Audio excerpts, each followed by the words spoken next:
Hello, and welcome to this presentation about Advanced Higher Modern Studies. So, this PowerPoint presentation will cover the things like what kind of things do we do, what's the difference between higher and advanced higher, what resources are you going to need, the skills that you're going to actually build up, the dissertation, of course, we'll talk a little bit about that, the exam, which is another presentation, how we can keep in touch, what kind of homework you should get, and a little bit about you, although in reality this bit might be slightly harder than normal, but we'll figure a way forward for that. So, looking at the differences between higher and advanced higher, and that does say advanced higher, and the normal screen actually looks normal. Something to do with the formatting again, it's weird. You can see highers are normally essential, advanced highers are normally only conditional if you've not normally received the grade you need at higher. The major differences is in this one, the teacher-led and teacher-guided. So, for example, we will give you a lesson of a PowerPoint, and then you'll have lots of articles to go and do yourself to look at actually finding out the information things. We'll obviously provide little hints and stuff, but it's for you to go and do a lot more of it yourselves now. For many, this is the beginning of going to university. There's a lot of independence that's needed for this, and the skills that you build up will help you with this further on. Again, the coursework is more about your individual responsibility. We will give you deadlines. You need to meet these unless you can tell us reasons why. Also, don't do it on the day. Make sure you do it in plenty of time. And of course, the fact is we have lots of political and social debate, and interpretation, evaluation, and analysis of the evidence is key for this topic and subject. So, why study it? Normally, it gives you very good preparation for going to university. Normally what you'll find is that there's not a huge difference between what we do at advanced higher from what they do in first year university, where you're given some materials, but after you've had like a lecture or a presentation, and then you have to do something with those related to the topic area you've just actually seen. Now that's the same with advanced hires, so that's really a nice easy way for that follow into university when you realize actually the teacher or the tutor is going to do a lot less for you and you have to do a lot more yourselves.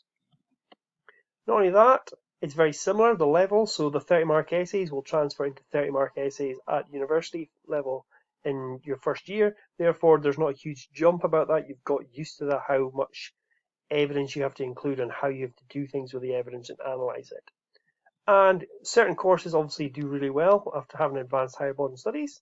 So politics, law, IR, sociology, social work, journalism, and media, to name but a few. So what are you going to study?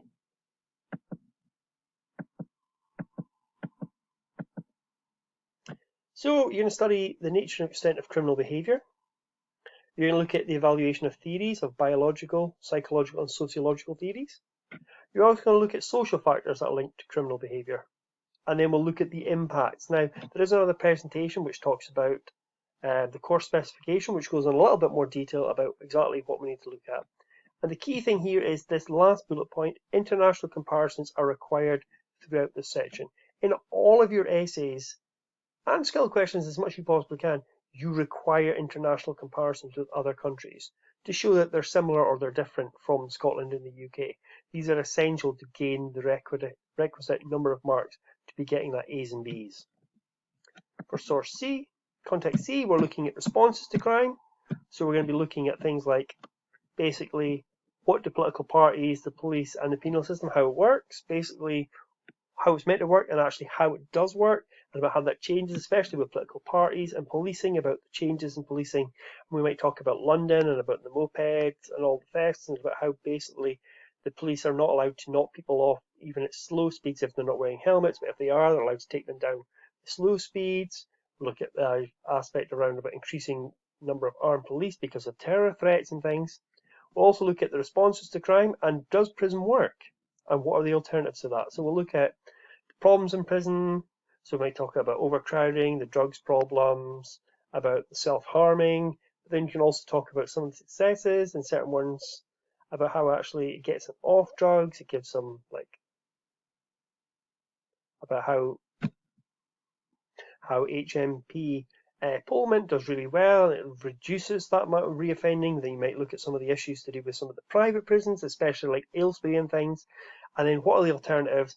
How can we try and tackle crime and stop reoffending rates? How can we get the reoffending rates down? And for the international comparisons, we'll be talking about lots of Scandinavian countries, but we'll also talk about things like the USA and maybe the Philippines as well. So the research methods, we'll look at problems with crime statistics. We'll look at basically the different types of research methods like focus groups, your case studies, your interviews, your surveys, and others. And then basically how they're used, and then how useful are they for investigating or evaluating certain types of crimes. Now, what kind of skills? Focuses on these. Can you analyze information? Can you compare and contrast it, especially comparing it with the UK and other countries? Can you evaluate it? So not only are you analysing saying it's useful because of this, and then evaluating overall in relation to the question, and then synthesising, can you answer the question? Basically, those people who did really well with knowledge higher and they got through because they had lots of facts and figures and stuff, that's great, but you get no knowledge mark at advanced. You have to do something with it to get the marks. And these are tested in 2 30-mark essays in the final exam. And again, there are no marks awarded for knowledge and understanding. However, there are 2 50-mark questions, and they talk about whether things are valid and whether things are reliable. And they're known as the trustworthiness in the exam. So you'll get one which talks about evaluating the research methods. So they'll give you, for example, drug crimes are rising in cities. Would focus groups be better than surveys? You then say the strengths and weaknesses of both, and then say a potential third one we could use is this, and the best one is. And then the next one is a 50-mark essay commentating the trustworthy of a complex source of information. You'll be given a source with information, and you talk about basically what's in the source, what's missing from the source, but you also talk about why the source could be valid. So you're looking at date, you're looking at author, has it got hyperlinks to go to the article, has it been adapted, things like that. But we'll go into that in much more detail as we go through the course. So what do you need? Now, when you come back, a ring binder, a lever arch. Most of our ones end up with 2 or 3. Keep your notes and handouts organised. You need to keep it safe and bring it with you every day you have modern studies. Although in reality, if we have done one whole section and we've done all the theories of crime, you don't need to bring it. I bring a smaller one with just like the impact of crime.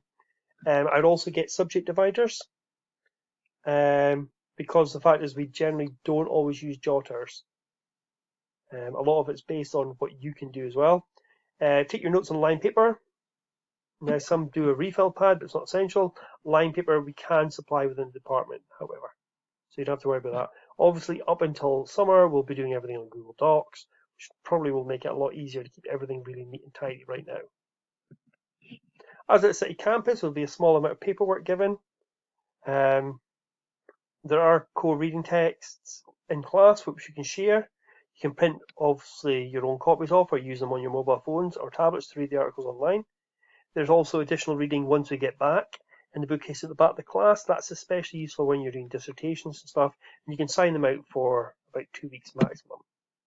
The dissertation, which we will look at in much more detail when it comes to it, is a massive independent piece of research.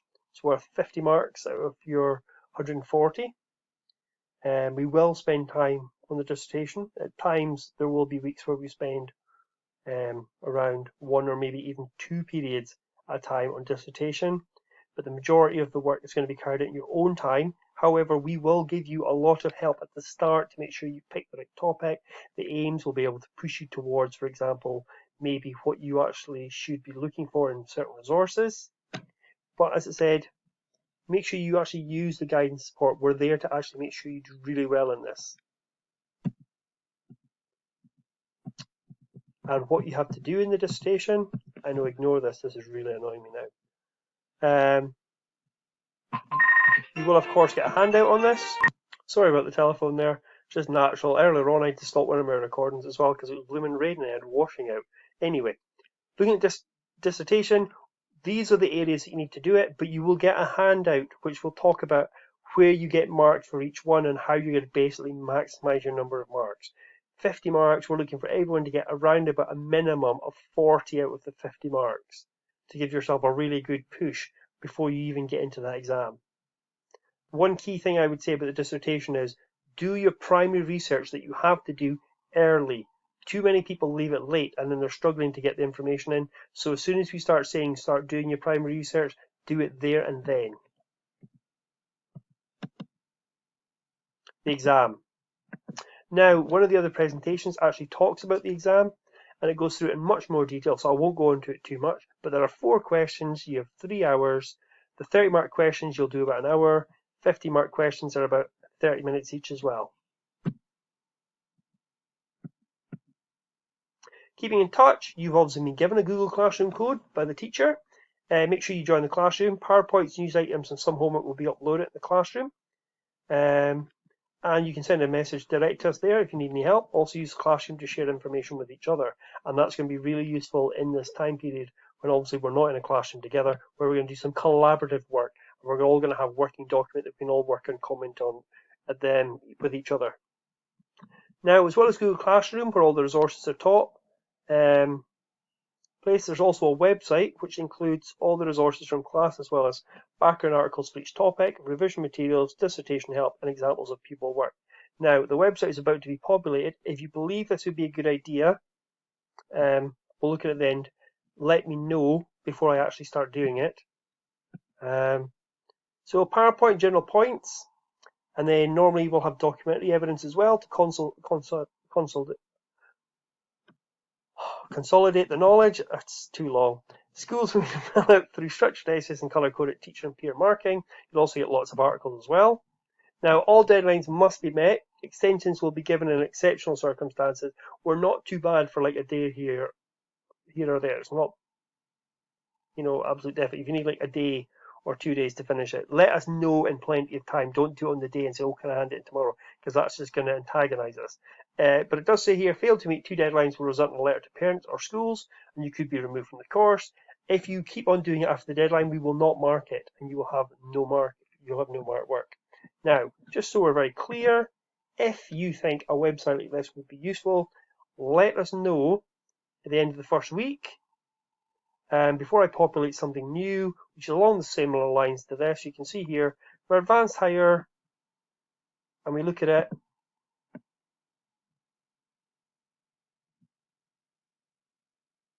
Sorry, it's taking a little bit long just to load up here.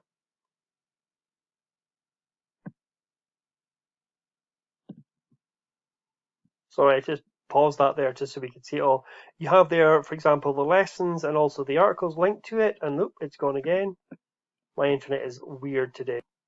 And back on the front page, you'd also say we've got articles, we've got responses, research method, dissertations, dissertation articles, articles on the police, articles on prisons. We have revision materials, which are like revision books and things. And then we also have the pupil answers. And on the pupil answers, we actually have essays and stuff that pupils have written.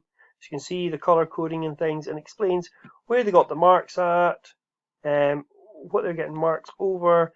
If you think something like this would actually be really useful to have, let me know, so I will actually start populating it. Otherwise, we'll not bother this year and we'll just go with the materials that we have.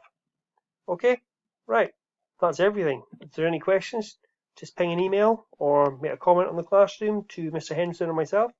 Thank you very much.